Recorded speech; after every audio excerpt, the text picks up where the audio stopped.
Et j'invite à me rejoindre la réalisatrice de Almost Takis, Camille Degey.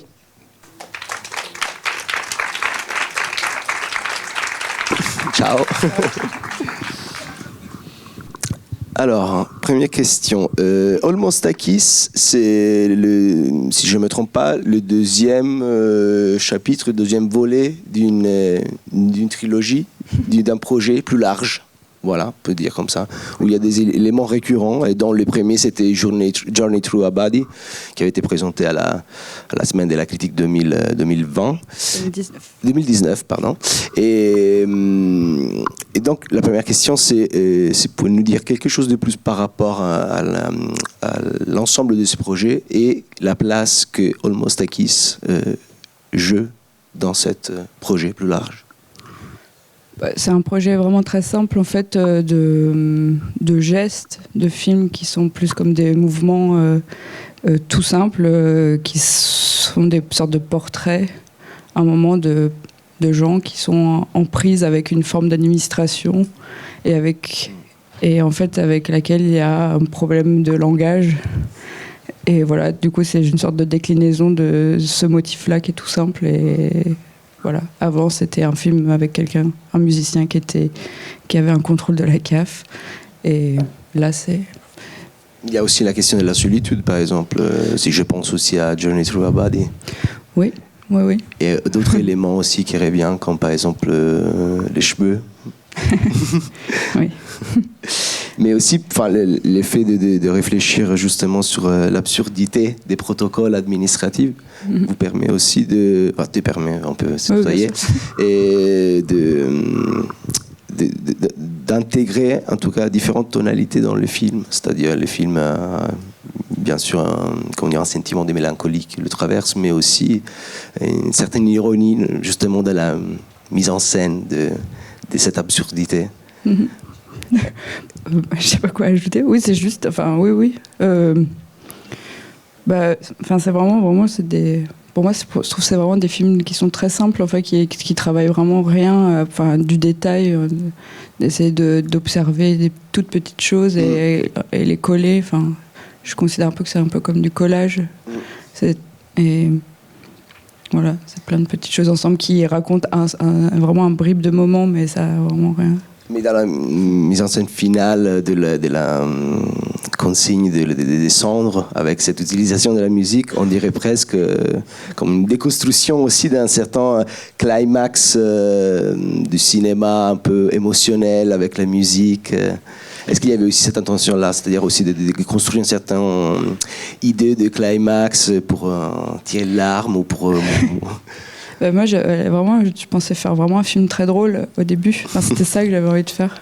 Un film vraiment, une sorte de comédie presque hyper absurde. Après, je pense que un peu la tristesse du sujet et probablement la solitude de ce personnage fait qu'il y a évidemment autre chose qui se crée.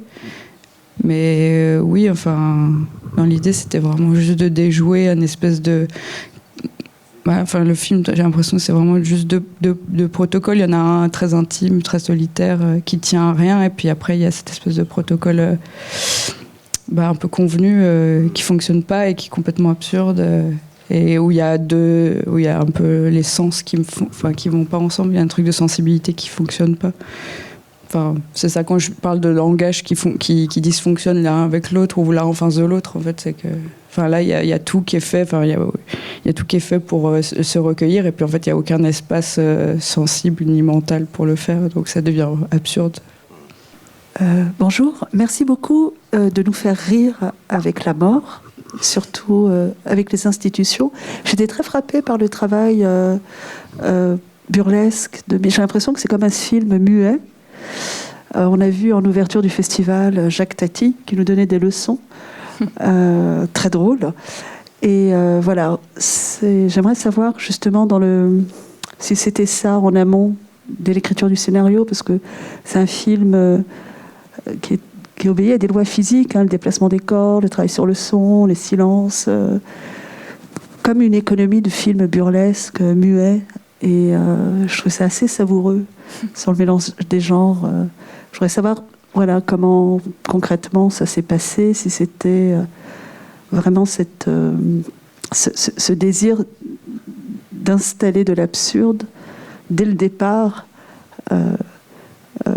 dans une situation qui fait pas vraiment rire, quoi. Bah oui, vraiment. Enfin, après, je pense que c'est assez clair qu'on comprend que c'est moi qui ai vécu ça aussi dans ma vie. Et vraiment, moi, quand je l'ai vécu, enfin, j'étais vraiment au bord du fou rire en permanence. Et en fait, on se contient un peu par respect aussi. Enfin, il y avait un peu une contenance par rapport aussi à cette personne qui apporte les cendres et du coup, il y a un truc burlesque qui est vraiment dans un truc de corps, enfin, qui est là, en fait, dans... Je ne sais pas vraiment comment l'expliquer plus, mais... Il y a un corps qui est là, qui est un corps de protocole et en même temps qui est très honnête. Cette espèce de enfin cette femme croque-mort, je sais pas comment la nommer, je sais pas, cet employé de crémation. Et donc en fait il y a un truc burlesque, enfin un peu inné entre les corps, en fait, entre quelqu'un qui joue un jeu et qui l'incarne vraiment et puis enfin un soi là-dedans, enfin je sais pas.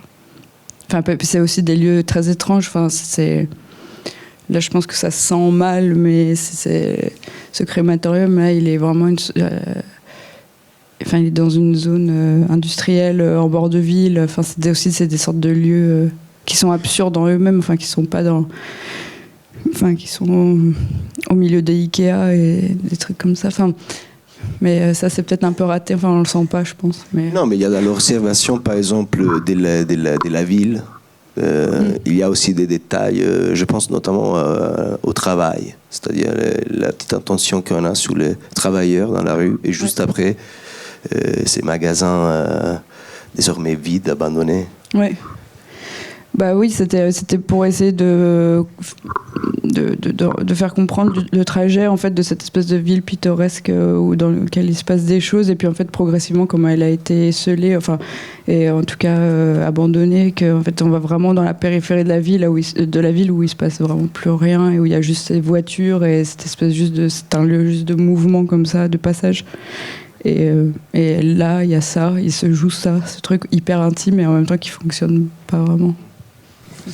Comme dans Journey Through a Body, l'univers sonore est très très puissant. Il y a vraiment l'ambiance sonore et visuelle.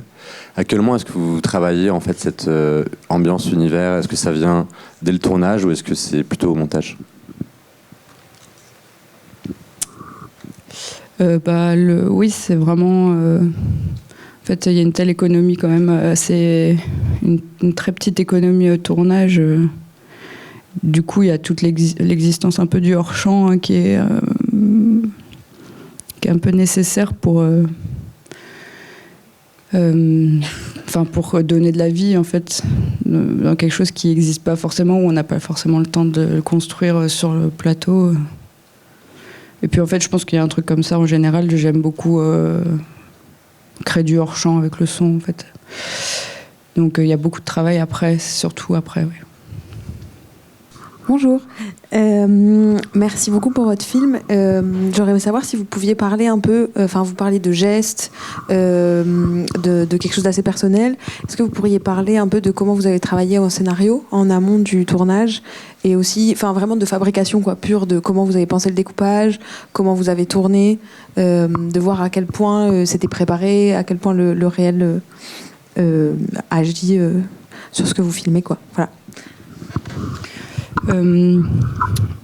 Ce film-là, il a été fait assez rapidement. Peut-être un peu trop, même. Non, mais après, j'écris... en fait, on tourne vraiment... il y a toute l'équipe qui est là, j'aurais envie de dire de venir, mais on fait des films avec très très peu d'argent en général. En fait, c'est un peu un énième film qu'on fait... on part en tournage sans avoir aucune subvention, c'est du fonds propre. Et du coup, forcément, cette économie, même si maintenant on arrive à faire des choses avec ça, elle est contraignante. Et du coup, l'écriture, elle est précise à la base, parce qu'on ne peut pas vraiment tourner plus que ce qu'il ne faut. Et du coup, le scénario, il est assez précis, assez écrit. Et le découpage, je Je pourrais pas dire qu'il était hyper précis cette fois. Un peu quand même, oui.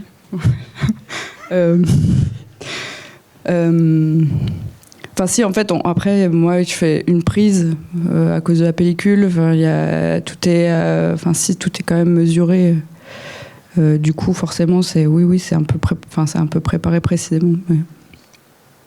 Voilà, pardon, je sais pas si c'est très clair ce que je raconte.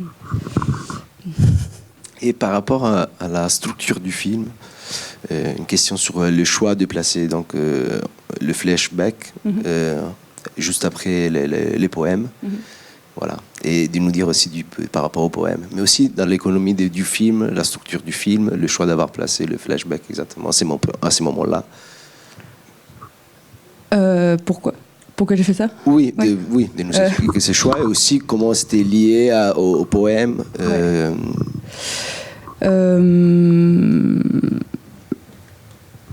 En fait, il y avait cet événement vraiment de la remise des cendres qui est en lui-même absurde et en même temps j'avais quand même l'impression qu'il fallait parce que ça, je pensais un peu aussi ça comme le film d'avant où en fait on a accès un peu à rien de ces gens, où en fait on est un peu projeté avec eux dans du simple mouvement. Là c'est de la marche, enfin. Et en fait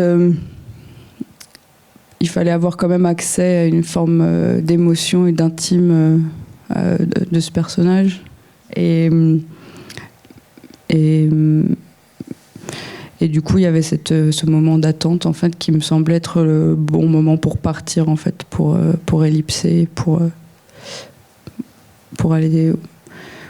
Voilà. Puis c'était une manière de comprendre sans comprendre en fait, d'avoir juste accès à quelque chose de très sensible à un moment où en fait justement il n'y a pas d'espace dans ce lieu-là et le poème. C'était une manière de le lancer. Enfin, ouais. C'est un poème que j'ai lu à un moment, pendant ce moment, qui était beau, qui parlait justement. Qui justement oui, je trouve que ce poème, il est tout simple, mais en même temps, il dit beaucoup sur l'éventualité d'une disparition et de ce qu'on a envie de devenir. Et du coup, dans l'idée de devenir, du coup, il y avait le moyen de voir un moment qui était cette personne. Après, je pense que c'est très énigmatique, mais j'ai l'impression que ça fonctionne. Oui, ça fonctionne très bien. Malheureusement, il faut s'arrêter. Merci beaucoup. Merci beaucoup, Julie. Et on se retrouve demain. Il y a des camarades aussi ici qui font partie du cinéma à la clé. Je ne sais pas s'il y a des gens d'entre eux ici qui ont entendu parler de ce cinéma, dont on a été... Voilà, on est membre du collectif, on a été expulsé le 1er mars dernier et toute une lutte de 2 ans, qui est autour de ce cinéma. Et du coup, il y a une petite aparté sur la lutte de la clé demain à 16h pendant la discussion entre Franck Beauvais et Damien Manivelle. Au début des dialogues entre cinéastes, nous allons projeter un film qui a été fait pendant la dernière mobilisation. Voilà. Merci.